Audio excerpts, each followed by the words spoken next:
Hello everyone, welcome to career maker.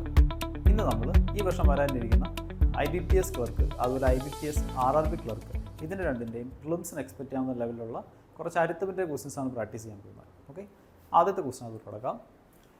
Average weight of A class is 60 kg and average weight of boys in the class is 80 kg. Ratio of boys to girls in the class is 5:4. There are 72 students in the class. Then find the average weight of girls in the class. അപ്പോൾ ഒരു ക്ലാസ്സിൽ കുറേ ബോയ്സും ഗേൾസും ഉണ്ട്. ക്ലാസ്സിൻ്റെ മൊത്തം average 60 ആണ്. നമുക്ക് ഈ ക്വസ്റ്റ്യൻ സിമ്പിളായിട്ട് അലിഗേഷൻ ചെയ്യാവേ. ക്ലാസ്സിൻ്റെ ടോട്ടൽ ആവറേജ് എത്രയാണ്? 60. Boys girls. ബോയ്സിൻ്റെ ആവറേജ് എത്രയാണെന്ന് തോന്നിട്ടുണ്ട്? 80 ആണെന്ന് തോന്നിട്ടുണ്ട്. ബോയ്സിൻ്റെ ആവറേജ് 80. ഗേൾസിൻ്റെ ആവറേജ് അറിയില്ല. ബോയ്സ് ഗേൾസ് നമ്പറിൻ്റെ റേഷ്യോ 5:4 ആണെന്ന് തോന്നിട്ടുണ്ട്. ഓക്കെ, നമുക്ക് ഇവരെ സിമ്പിളായിട്ട് അലിഗേഷൻ ചെയ്ത് ആൻസർ കണ്ടുപിടിക്കാൻ പറ്റും. അപ്പോൾ നിങ്ങൾ നോക്കി, 80യുടെയും ഈ കിടക്കുന്ന നമ്പറിൻ്റെ ഇടയ്ക്കുള്ള നമ്പറായിരിക്കും 60. അങ്ങനെ നോക്കുമ്പോൾ ഈ നമ്പർ ഉറപ്പായിട്ടും 60നേക്കാളും ലെസ് ആയിട്ടുള്ള നമ്പറായിരിക്കും അല്ലേ. ഇനി 80യുടെയും 60യുടെയും വ്യത്യാസം എത്രയാണ്? 20 ആണ്. അതായത് 4 പാർട്ട് 20 ആണ്. അപ്പോൾ ഒരു പാർട്ട് എത്രയായിരിക്കും? 5 ആയിരിക്കും. അപ്പോൾ 5 പാർട്ട് എത്രയായിരിക്കും? 25 ആയിരിക്കും. ഈ രണ്ട് നമ്പേഴ്സിൻ്റെ ഡിഫറൻസ് ആണ് ഈ കിടക്കുന്ന 25. പക്ഷേ നമുക്കറിയാം 60നേക്കാളും ചെറുതായിരിക്കും എക്സ്. അപ്പോൾ 60യിൽ നിന്ന് എക്സ് കുറയ്ക്കണം. അങ്ങനെയാണ് ഡിഫറൻസ് വരുന്നത്. അത് 25. അപ്പോൾ എക്സ് ഇസിക്കൽ എത്രയാണെന്ന് കിട്ടും? 25 5 30 30 30 60. സോ നമുക്ക് 35 എന്ന് കിട്ടും എക്സിൻ്റെ വാല്യൂ. ജസ്റ്റ് ഒന്നുകൂടെ പറയാം. ക്ലാസ്സിൻ്റെ ഫുൾ ആവറേജ് നമ്മൾ ഇവിടെ എഴുതും. ബോയ്സിൻ്റെ ആവറേജ് ഇവിടെ എഴുതി, ഗേൾസിൻ്റെ ആവറേജ് ഇവിടെ എഴുതി. ഇവരുടെ വ്യത്യാസമാണ് ബോയ്സിൻ്റെ നമ്പർ, ഇവരുടെ വ്യത്യാസമാണ് ഗേൾസിൻ്റെ നമ്പർ. ഓക്കെ, അപ്പോൾ ഈ 80യുടെ 60യുടെ വ്യത്യാസം 20 ആണ്. അത് 4 പാർട്ടാണ്. 4 പാർട്ട് 20 ആണെങ്കിൽ ഒരു പാർട്ട് 5 ആയിരിക്കും. അപ്പോൾ 5 പാർട്ട് 25 ആണ്. ഇനി ഇതിൻ്റെ വ്യത്യാസമാണ് 25. പക്ഷേ ഇതിൻ്റെ ഇടയ്ക്കാണ് 60 വരുന്നത്. സോ 60നേക്കാൾ ലെസ് ആയിരിക്കും ഈ നമ്പർ. അതുകൊണ്ട് 60 - x ആണ് 25. അപ്പോൾ എക്സിൻ്റെ വാല്യൂ കിട്ടും 35. ഓക്കെ, അപ്പോൾ രണ്ട് കാറ്റഗറി അവരുടെ മിക്സിങ് ഇതിങ്ങനത്തെ വരുന്ന സിറ്റുവേഷൻസിലെല്ലാം നമുക്ക് അലിഗേഷൻ യൂസ് ചെയ്യാൻ പറ്റും. ഓക്കെ, സോ അലിഗേഷനിൽ എല്ലാവരും മാസ്റ്റേഴ്സ് ആയിരിക്കണം. A man invested Rs at 15% per annum at SI for 4 years and Rs 1.35x at 18% per annum at SI for 3 years. If total interest received by man is 15948, then find the value of 3.12x. Okay, നമുക്കിത് try ചെയ്ത് നോക്കാം. ഒരാൾ ₹X 15% per annum simple ഇൻട്രസ്റ്റിൽ invest ചെയ്തു 4 വർഷം. അതുപോലെ തന്നെ 1.35x 18% ആനത്തിൽ ഇൻവെസ്റ്റ് ചെയ്തു four simple interest 3 years. Total interest കിട്ടിയിരിക്കുന്നത് 15948 ആണ്. അങ്ങനെയാണെങ്കിൽ നമുക്ക് 3.12xൻ്റെ വാല്യൂ ആണ് കണ്ടുപിടിക്കേണ്ടത്. ഓക്കെ, സിമ്പിൾ ഇൻട്രസ്റ്റ് അല്ലേ. അപ്പോൾ ആദ്യം അയാൾ ഇൻവെസ്റ്റ് ചെയ്തത് ₹X at 15% per annum. Okay, അപ്പോൾ ആദ്യം എക്സ് ഇൻവെസ്റ്റ് ചെയ്തു 15% per annum. എത്ര വർഷത്തേക്ക്? 4 വർഷത്തേക്ക്. അപ്പോൾ എത്ര ഇൻട്രസ്റ്റ്? എക്സിൻ്റെ 60% interest plus 1.35 times of X. അയാൾ 18% per annum ഇൻവെസ്റ്റ് ചെയ്യുന്നത് എത്ര നാളത്തേക്ക്? 3 വർഷത്തേക്ക്. അപ്പോൾ ഈ രണ്ടാമത് രീതിയിലിട്ട ടേമാണ് സെക്കൻഡ് സ്കീമിലുള്ള ഇൻട്രസ്റ്റ്. രണ്ടിന് കിട്ടിയ ടോട്ടൽ ഇൻട്രസ്റ്റ് 15948 ആണെന്നാണ് ഇവർ പറഞ്ഞിരിക്കുന്നത്. ഇത് സോൾവ് ചെയ്ത് എക്സ് കണ്ടുപിടിക്കുക. ദെൻ 3.12x കണ്ടുപിടിച്ച് നമ്മുടെ ആൻസർ ആയി. അപ്പോൾ ഈ ടേം എന്ന് പറയുന്നത് എക്സിൻ്റെ എത്ര പെർസെൻറ്റേജാണ്? എക്സിൻ്റെ 60% ആയിരിക്കും. പ്ലസ് ഇത് നമുക്കൊന്ന് സോൾവ് ചെയ്യണമല്ലോ. അപ്പോൾ നോക്കി, 1.35 18% ഞാൻ സ്പ്ലിറ്റ് ചെയ്ത് 2%ഉം 9%, അല്ലെങ്കിൽ ഇതിനെ 2 × 9% എന്ന് വിളിക്കുവാണെങ്കിൽ 1.35 × 2 ചെയ്തത് എത്രയാണ്? 2.7. 9 × 3 ചെയ്ത് എത്രയാണ്? 27. അപ്പോൾ 2.7 × 27 തോന്നില്ലേ? 27ൻ്റെ സ്ക്വയർ എത്രയാണ്? 729. അപ്പോൾ ഇത് 72.9% ഓഫ് എക്സ് ആയിരിക്കും. Is equal to 15948. ഓക്കെ, അപ്പോൾ നോക്കി, എക്സിൻ്റെ 60%ഉം എക്സിൻ്റെ 72.9% കൂടെ ആഡ് ചെയ്യുമ്പോഴത്തേനും എന്തെന്ന് വരും? എക്സിൻ്റെ 132.9% എന്ന് വരത്തില്ലേ? അതാണ് 15948. ഇത് സോൾവ് ചെയ്താൽ നമുക്ക് എക്സ് കിട്ടും. ദെൻ 3.12x കാൽക്കുലേറ്റ് ചെയ്താൽ ആൻസറാണ്. ഇവർ നമുക്കൊന്ന് വെട്ടാൻ പറ്റുമോ നോക്കാവേ. എന്തായാലും ചെറുതാക്കാനൊന്നും പോകണ്ട, ഫുൾ നമ്പർ അതുപോലെ തന്നെ നമുക്കൊന്ന് ഡിവൈഡ് ചെയ്ത് നോക്കാം. ഇത് 1329/10% ആണെങ്കിൽ ഇമാജിൻ ചെയ്യാം, അതായത് ഡെസിമലോട് ഇല്ലാന്നെങ്കിൽ ഇമാജിൻ ചെയ്യാം. അപ്പോൾ ഞാൻ ചെയ്യാൻ പോകുന്നത് 1329 വെച്ച് നേരെ ഒന്ന് ഡിവൈഡ് ചെയ്ത് നോക്കാം, എന്താ കിട്ടുന്നത് നമുക്ക് നോക്കാം. ഇതിനെ 1329 വെച്ച് ഡിവൈഡ് ചെയ്ത് കഴിഞ്ഞാൽ 1594-ൽ 1329 ഒരു തവണ ഡിവൈഡ് ആവും അല്ലേ. ബാക്കി എത്രയുണ്ട്, അവസാനം ഒരു 5, 3, അപ്പോൾ അത് 6 ആവും, പിന്നെ ഒരു 2, 2658 വരും റിമൈൻഡർ.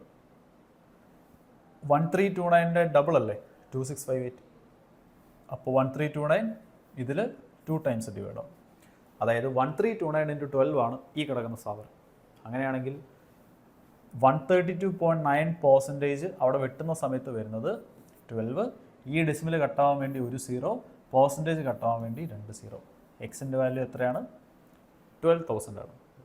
സോ വലിയ നമ്പേഴ്സ് വരുമ്പോൾ വെട്ടി ചെറുതാക്കാൻ നിൽക്കുന്നതിന് വരെ നിങ്ങൾ ഫുള്ളായിട്ടങ്ങ് ഡിവൈഡ് ചെയ്യാം.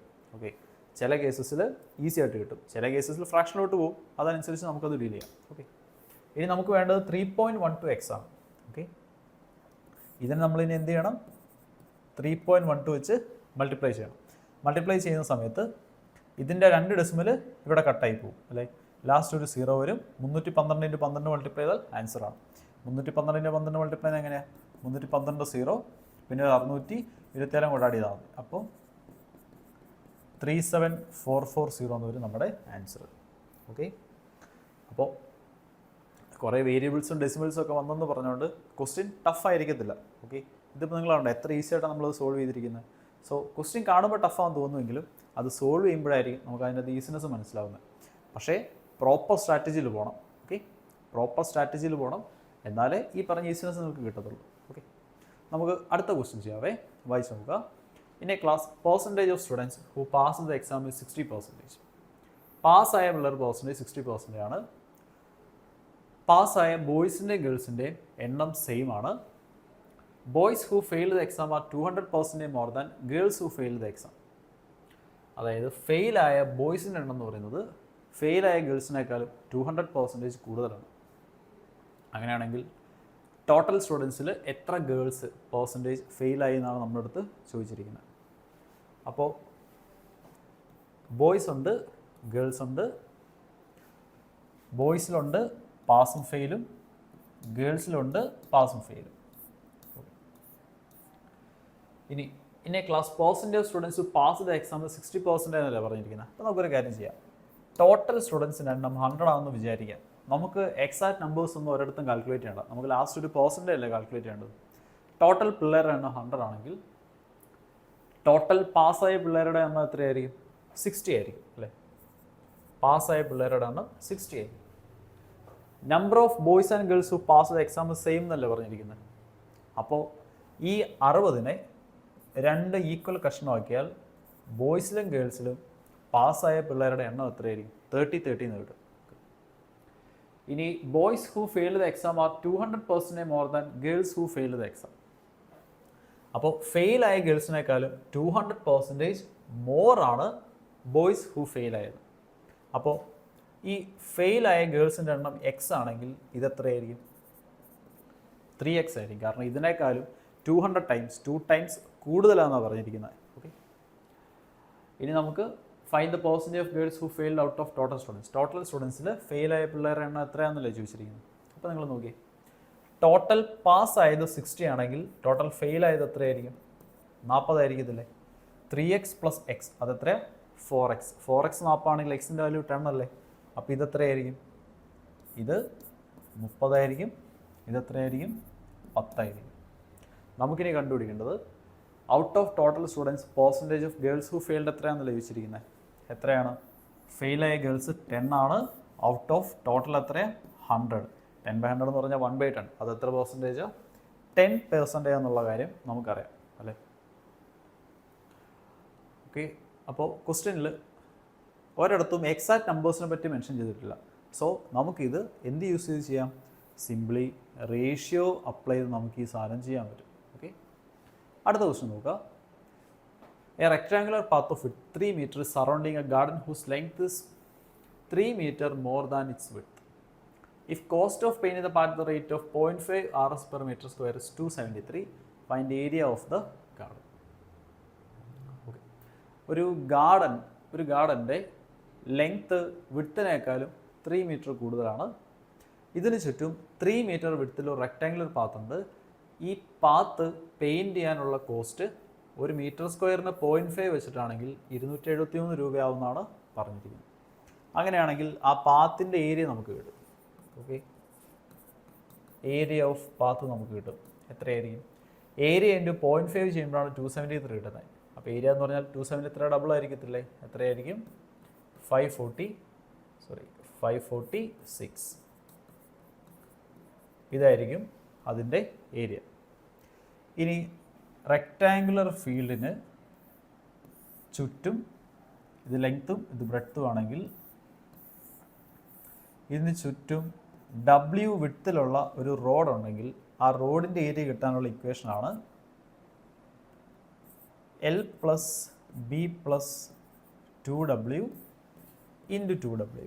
ഇതാണ് ആ ട്രാക്കിൻ്റെ ഏരിയ കിട്ടാനുള്ള ഇക്വേഷൻ. ഓക്കെ, നമുക്ക് കണ്ടുപിടിക്കേണ്ടത് ഗാർഡൻ്റെ ഏരിയ ആണ്. ഓക്കെ, നോക്കാം. നമ്മുടെ വിഡ്ത്ത് എത്രയാണ്? വിഡ്ത്ത് 3 മീറ്ററാണ്. അപ്പോൾ 2W എന്ന് പറഞ്ഞാൽ 6 ആയിരിക്കും. പുറത്ത് കിടക്കുന്നത് എന്തായിരിക്കും? 6 ആയിരിക്കും. ഓക്കെ, ഇനി length 3 metre more than width എന്നല്ലേ പറഞ്ഞിരിക്കുന്നത്. അപ്പോൾ ബ്രെഡ്ത്തിനേക്കാളും 3 കൂടുതലായിരിക്കും അതിൻ്റെ ലെങ്ത്ത്. ഇതാണ് ഇതിൻ്റെ ഏരിയ. അത് എത്രയാണ്? 546 ആണ്. ഇത് സോൾവ് ചെയ്താൽ നമുക്ക് ബ്രെഡ്ത്ത് കിട്ടും. അവിടെ നിന്ന് നമുക്ക് ലെങ്ത്തും കിട്ടും. ഈ പറഞ്ഞ ഏരിയ നമുക്ക് കണ്ടുപിടിക്കാം. അപ്പോൾ എത്രയായിരിക്കും? 6 ഇവിടെ കൊണ്ടുവന്നങ്ങ് വെട്ടുവാണെങ്കിൽ 6 9 54 ഒരു 6 അല്ലേ? അപ്പോൾ നോക്കി, 2B + 9 ആണ് ഈ കിടക്കുന്ന 91. അപ്പോൾ 2B എത്രയായിരിക്കും? 82 ആയിരിക്കും. അവിടെ നിന്ന് B എത്രയാണെന്ന് കിട്ടും? 41 എന്ന് കിട്ടും. ബ്രെഡ്ത്ത് 41 ആണെങ്കിൽ ലെങ്ത്ത് എത്രയായിരിക്കും? അതിനേക്കാളും 3 മീറ്റർ കൂടുതലല്ലേ? എത്രയായിരിക്കും? 44 ആയിരിക്കും. 44 × 41 മൾട്ടിപ്ലൈ ചെയ്താൽ എന്തായി? അതിൻ്റെ ഏരിയ ആയി അല്ലേ? ഇത് മൾട്ടിപ്ലൈ ചെയ്യുമ്പോൾ ലാസ്റ്റ് റേറ്റ് എത്ര വരുള്ളൂ? 4 അല്ലേ വരുള്ളൂ. പക്ഷേ 4 വരുന്ന 2 ഓപ്ഷൻ ഉണ്ട്. സോ നമുക്കിത് മൾട്ടിപ്ലൈ ചെയ്യാം. എങ്ങനെയാണ്? 4 × 1 4, 16 4 20, ക്യാരി 2, 16 2 18, 1804 മീറ്റർ സ്ക്വയർ എന്ന് കിട്ടും ഇതിൻ്റെ ഏരിയ. ഓക്കെ, സോ നമ്മളിവിടെ യൂസ് ചെയ്തിരിക്കുന്നത് റെക്റ്റാങ്കുലർ ട്രാക്ക് എന്ന് പറയുന്ന അതിൻ്റെ ഇക്വേഷനാണ്. ഇക്വേഷൻ ജസ്റ്റ് ഒന്ന് നോട്ട് ചെയ്തോളാം.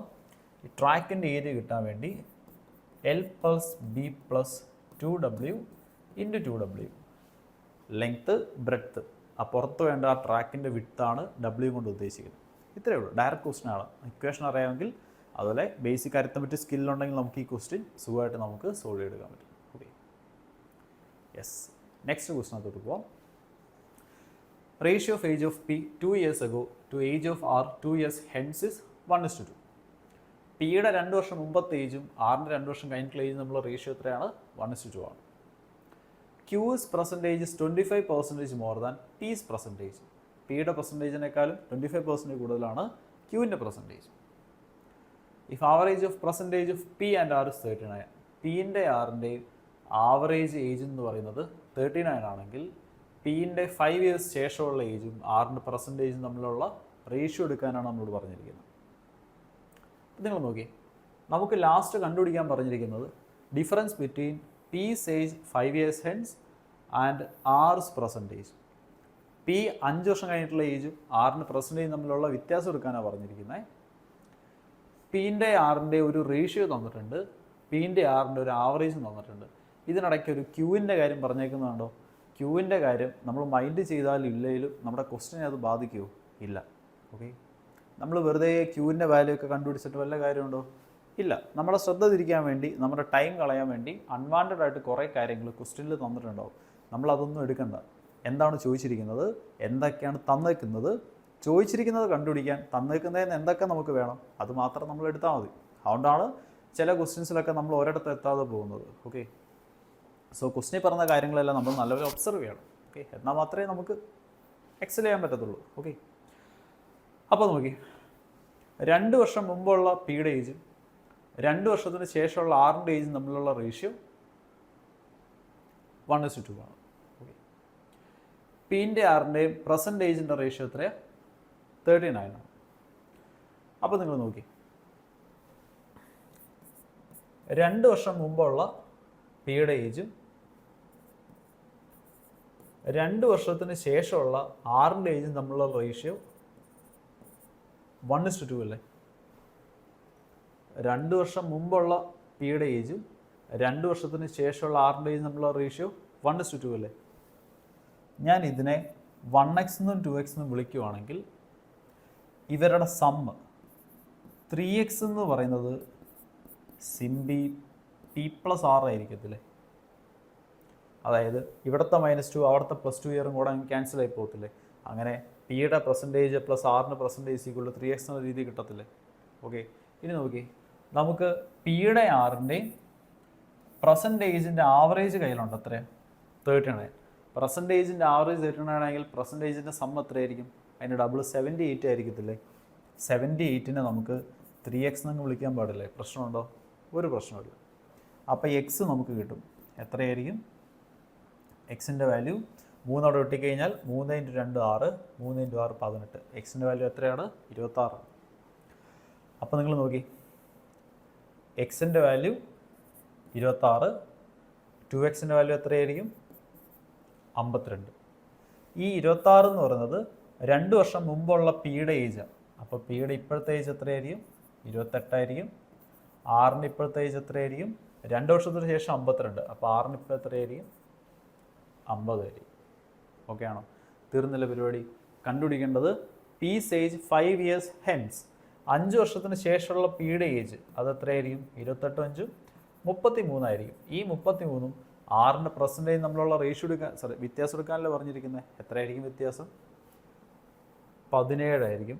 ഓക്കെ, 33 7 40 10 50. ഓക്കെ ആണോ? സോ കൺസെപ്റ്റുകളും കാര്യങ്ങളും എല്ലാം ക്ലിയർ ആയിരിക്കണം. റേഷ്യോസിനെ ഡീൽ ചെയ്യാൻ അറിയായിരിക്കണം. അതിനുപരി തന്നിരിക്കുന്ന കാര്യങ്ങളെ ഒബ്സർവ് ചെയ്ത് അതങ്ങോട്ട് എക്സിക്യൂട്ട് ചെയ്യാൻ പറ്റണം. അത്രയേ ഉള്ളൂ. അരിത്തമെറ്റിക് സോൾവ് ചെയ്യാനുള്ള പരിപാടി അതാണ്. ഓക്കെ, ക്ലിയർ ആണല്ലോ? സംഭവം റെഡി അല്ലെങ്കിൽ ഒന്നോടെ റിപ്പീറ്റ് ആയിട്ട് വീഡിയോ ഒന്ന് കണ്ടാൽ മതിയേ. നമുക്ക് അടുത്ത ക്വസ്റ്റിനകത്തോട്ട് പോകാം.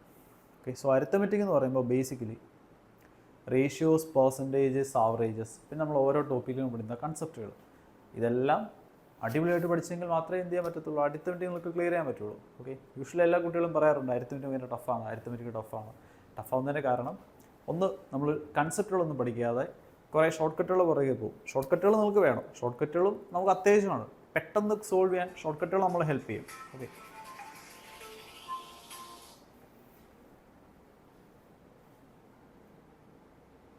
പക്ഷേ കൺസെപ്റ്റുകൾ ക്ലിയർ ആണെങ്കിൽ നമുക്ക് ഇപ്പം നമ്മൾ ആ ക്വസ്റ്റ്യൻ സോൾവ് ചെയ്ത പോലെ നമുക്ക് ആ ഇങ്ങനത്തെ ക്വസ്റ്റ്യൻസൊക്കെ സോൾവ് ചെയ്ത് പെട്ടെന്ന് എടുക്കാൻ പറ്റത്തുള്ളൂ. ഓക്കെ, നമുക്ക് അടുത്ത ക്വസ്റ്റ്യനകത്തോട്ട് പോകാം. Okay, C is 100% more efficient than B.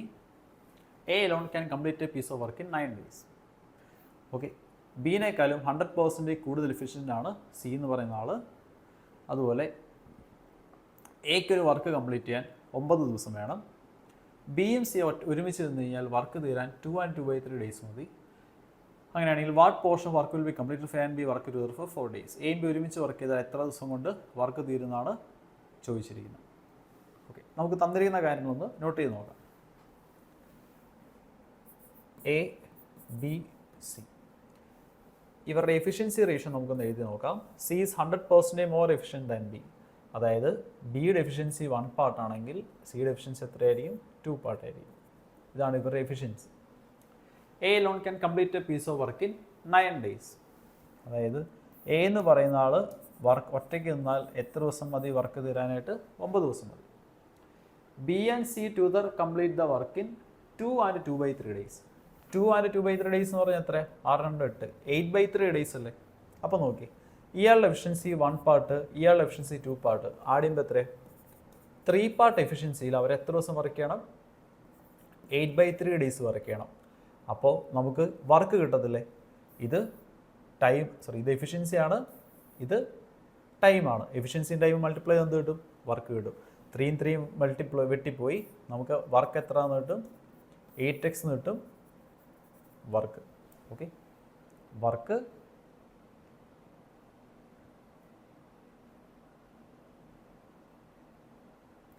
8x എന്ന് കിട്ടും. ഓക്കെ, അപ്പം നിങ്ങൾ നോക്കിയേ, എ എന്ന് പറയുന്ന ആൾ 9 ദിവസം കൊണ്ടാണ് ഈ പറഞ്ഞ വർക്ക് തീർക്കുന്നതെന്നല്ലേ പറഞ്ഞിരിക്കുന്നത്. അപ്പോൾ എ 9 ദിവസം കൊണ്ട് 8x വർക്ക് തീർക്കും. അപ്പോൾ നമുക്ക് എന്ത് ചെയ്യാം, എയുടെ എഫിഷ്യൻസി കിട്ടും അല്ലേ.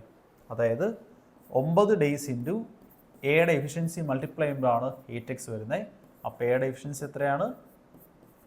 8/9x. ഓക്കെ, ഇതാണ് എയുടെ എഫിഷ്യൻസി. നമുക്കിനി കണ്ടുപിടിക്കേണ്ടത് what portion of the work will B completed if A and B work together for 4 days. എയും ബി ഒരുമിച്ച് വർക്ക് ചെയ്താൽ 4 ദിവസം കൊണ്ട് എത്ര പോർഷൻ വർക്ക് തീരുന്നല്ലേ ചോദിച്ചിരിക്കുന്നത്. എയും ബി ഒരുമിച്ച് വർക്ക് ചെയ്താൽ 8/9 പ്ലസ് 1x ആഡ് ചെയ്യുമ്പോൾ എത്രയാണ്? 8/9 പ്ലസ് 1, അത് എത്രയാണ്? 17/9x. 17/9x. അങ്ങനെ എത്ര ദിവസം വർക്ക് ചെയ്യും? 4 ദിവസം. അങ്ങനെ ടോട്ടൽ വർക്കിൻ്റെ എത്ര ഫ്രാക്ഷൻ തീരുന്നല്ലേ ചോദിച്ചിരിക്കുന്നത്. ടോട്ടൽ വർക്ക് 8x അല്ലേ, ഇതായിരിക്കും ആ ഫ്രാക്ഷൻ. വെട്ടുമ്പോൾ തന്നെ എക്സും വെട്ടിപ്പോവും, 4 2 കൊണ്ട് വെട്ടും. ആൻസർ എത്രയാണെന്ന് വരും? നമുക്ക് 17/18 വരും ആൻസർ. ഓക്കെ, അപ്പോൾ നമ്മൾ ചെയ്തത് ഇതാണ്. ബിയുടെയും സിയുടെയും എഫിഷ്യൻസി റേഷ്യോ തന്നിട്ടുണ്ട്, അത് നമ്മൾ എഴുതി. എ ഒറ്റയ്ക്കാണെങ്കിൽ 9 ദിവസം കൊണ്ട് വർക്ക് തീർക്കും. ബിയും സി ഒരുമിച്ച് 2 and 2/3 ഡേയ്സ് കൊണ്ടാണ് വർക്ക് തീർക്കുന്നത്. അപ്പോൾ ഇവരുടെ എഫിഷ്യൻസിയുടെ സം ഇൻറ്റു ടൈം മൾട്ടിപ്ലൈ ചെയ്താൽ വർക്കായില്ലേ. ഇവരുടെ എഫിഷ്യൻസിയുടെ സം 3x ആണ്, ടൈം 8/3 ആണ്. മൾട്ടിപ്ലൈ ചെയ്താൽ 8x കിട്ടും വർക്ക്. ഈ 8x വർക്ക് എ 9 ദിവസം കൊണ്ടാണ് ചെയ്യുന്നത്. അപ്പോൾ എയുടെ എഫിഷ്യൻസി എത്രയായിരിക്കും? 8x/9. അപ്പോൾ നമ്മളവിടെ എഴുതി, അതാണ് എയുടെ എഫിഷ്യൻസി. ഇത് നമുക്ക് കണ്ടുപിടിക്കേണ്ടത് എയും ബി ഒരുമിച്ച് 4 ദിവസം വർക്ക് ചെയ്താൽ ടോട്ടൽ വർക്കിൻ്റെ എത്ര പാർട്ട് വർക്ക് തീരുന്നല്ലേ ചോദിച്ചിരിക്കുന്നത്. എയും ബി ഒരുമിച്ച് വർക്ക് ചെയ്യുമ്പോൾ 8/9x പ്ലസ് 1x, അതാണ് ടോട്ടൽ എഫിഷ്യൻസി. അങ്ങനെ 4 ദിവസം വർക്ക് ചെയ്യും, divided by total work 8x. അത് ഡിവൈഡ് ചെയ്യുമ്പോൾ നമുക്ക് ആ ഫ്രാക്ഷൻ കിട്ടും 17/18. Okay, yes. അപ്പോൾ ഇത് ടൈം മെമ്മറിക്ക് എന്നുള്ളൊരു ക്വസ്റ്റൻ ആയിരുന്നു. പക്ഷേ റേഷ്യോസിൻ്റെ ഡീലേ നമുക്കറിയായിരിക്കണം, പ്രൊപ്പോർഷൻസ് എടുക്കാൻ പറ്റണം. ദെൻ ടൈം മെമ്മറിക്കിൻ്റെ കൺസെപ്റ്റാണ് നമ്മൾ അപ്ലൈ ചെയ്തിരിക്കുന്നത്, പ്രത്യേകിച്ചൊന്നുമില്ല അല്ലേ.